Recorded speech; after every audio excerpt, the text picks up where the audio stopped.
We are back here, and I am just going through and showing you this mower and what it looks like after about 3 uses.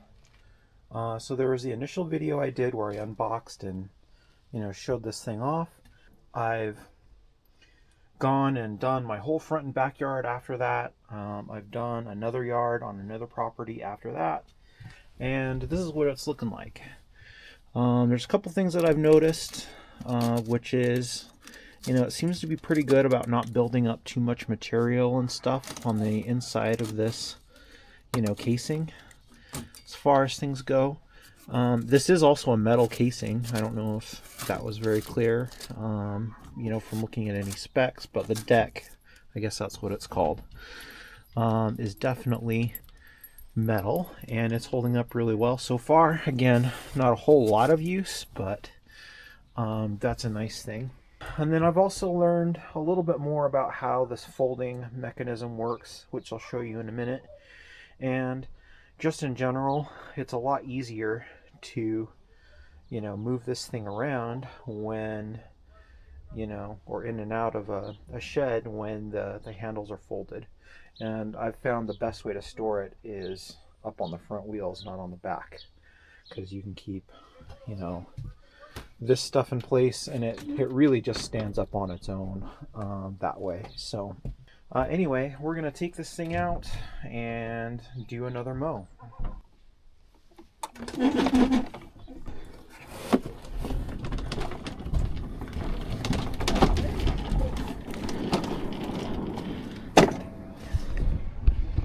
So to unlock it is gotta double click it, and then this pops out. So that's what makes it go all the way up. Now, previously, when I had not locked this all the way,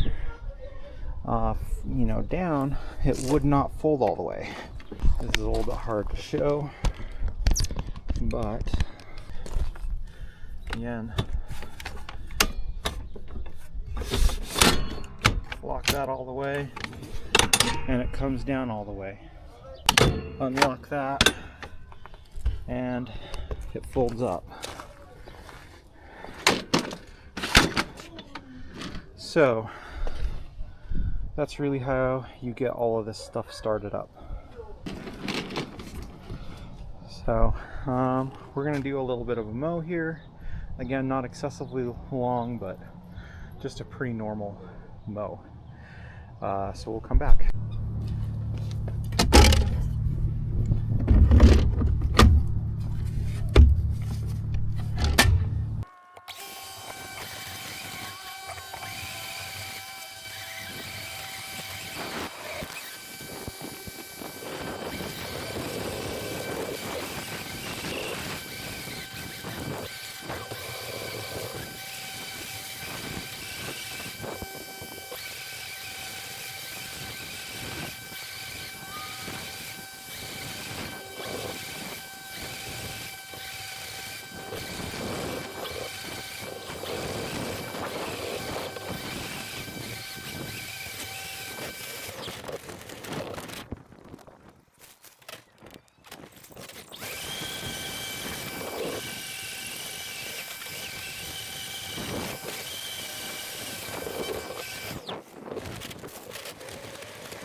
And that's it away.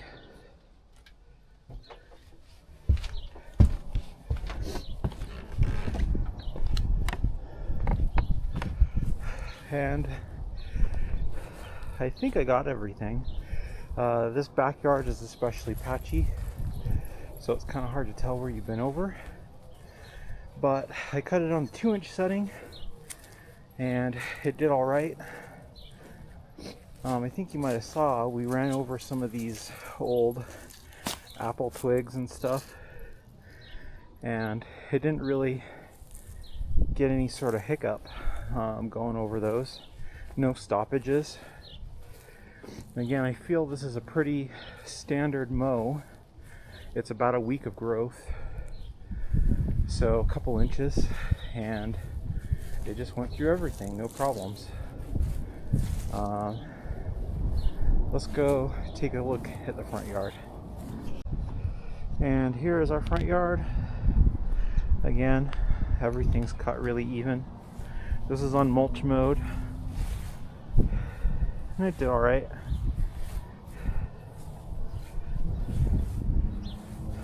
But yeah, pretty happy with it. And again, we're patchy over here, but on all this thick stuff, it did perfectly fine. That's mow number 4, I guess. So it's been about 3 weeks of use in the season, and everything's looking good. We'll pick back up with the mower once we have some more use under it and see if there's any other issues. I've always left it on automatic mode aside from that first mow, and it just adjusts and does everything you want it to. And then I'm also getting a lot more used to the little throttle on it.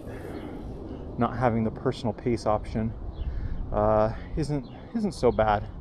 Hi. Yeah. Oh.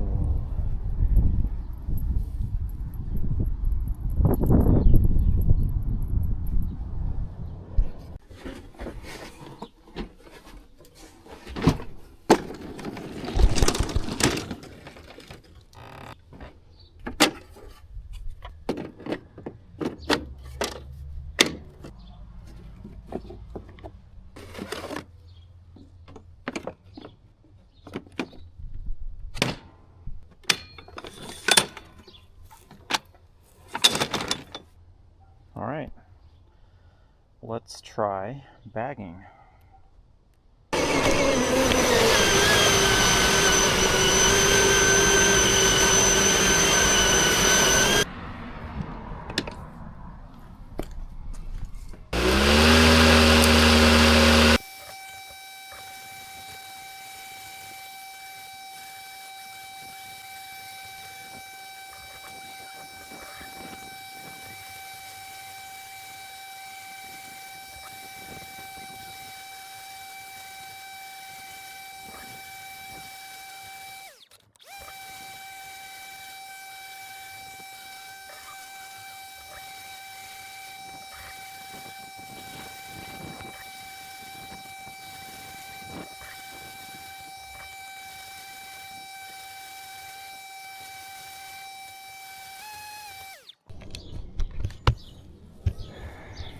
All right, that is lawn done.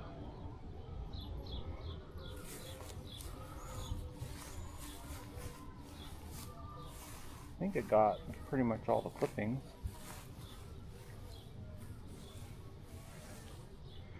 There's a couple strays, but I don't know. I'm not big on bagging, so I don't know if that's normal or not.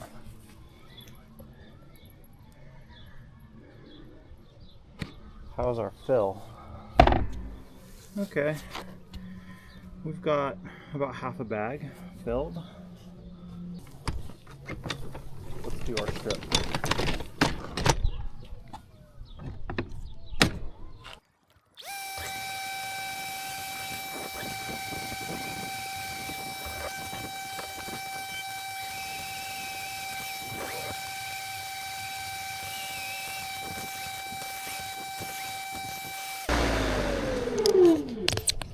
All right.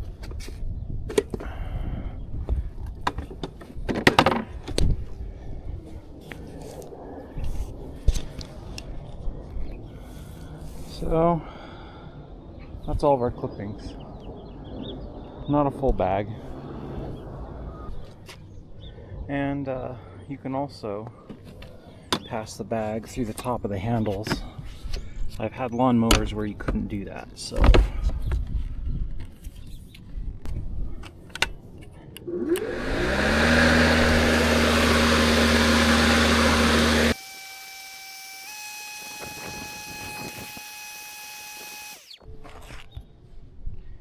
So, not bad. Let's see if we were able to clear out any more clippings. Yeah, a little bit.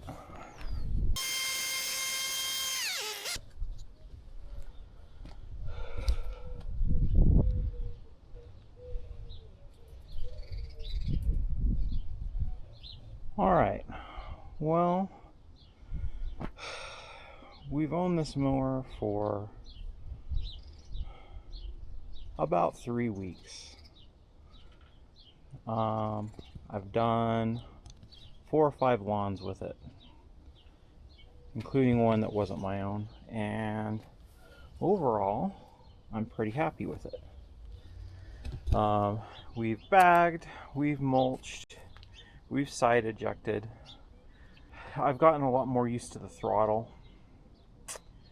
Overall, the battery performance has been really good on this. When you first turn it on, it defaults to this automatic mode. And for the most part, haven't had any issues with that. We've pretty much done it all with this mower, and when you set it on automatic, it adapts its speed to taller grass, to shorter grass, etc. One thing that did come up from our first video on this mower was about a couple of stoppages that happened. And I realize I should have probably commented on that a little bit more. So in the video, you would have seen me, work the bale a couple of times because I had this mower on setting 3, so 3 inches. And it goes from 3 to 6, so that's like right in the middle. That's the height that I like to cut at. And we were cutting 8+ inches of grass. And it was thick grass. Like, again, the part of the yard that it clogged up on was like the very thickest part. Like, you can't even see the ground. So when I was using the mower, I thought, hey, did my battery die? And so you probably saw, I reached down, switched it over to battery 2, and everything, and I just resumed using it. From what I can tell, like, it ran into an overload protection, you know, while it was on, and just shut off, and it kind of did this. And you can replicate that, you know, just by half doing it, right? I might have done that, I don't know, when I was trying to restart it. Like, I didn't let the bail all the way out, so it resets. I'm not positive. But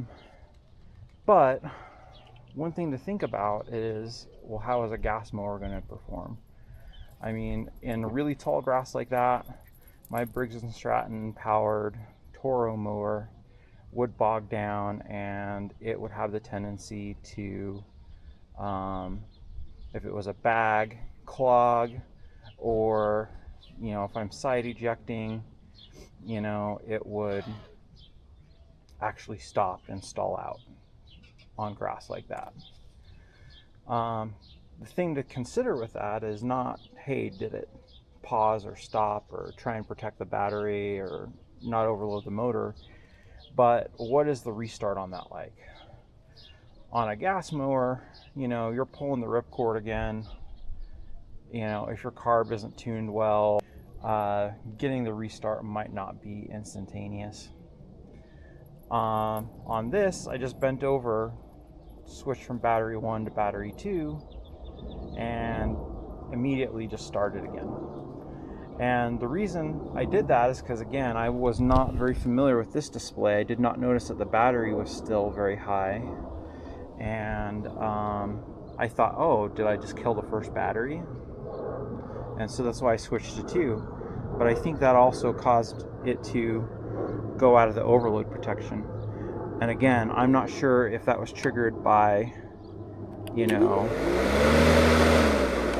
halfway releasing the bail on the handle or what, when I was trying to restart it. There was one other time, I believe, where this did bog down in really tall grass and stopped. And in that instance, I let the bail out all the way, I pulled it back,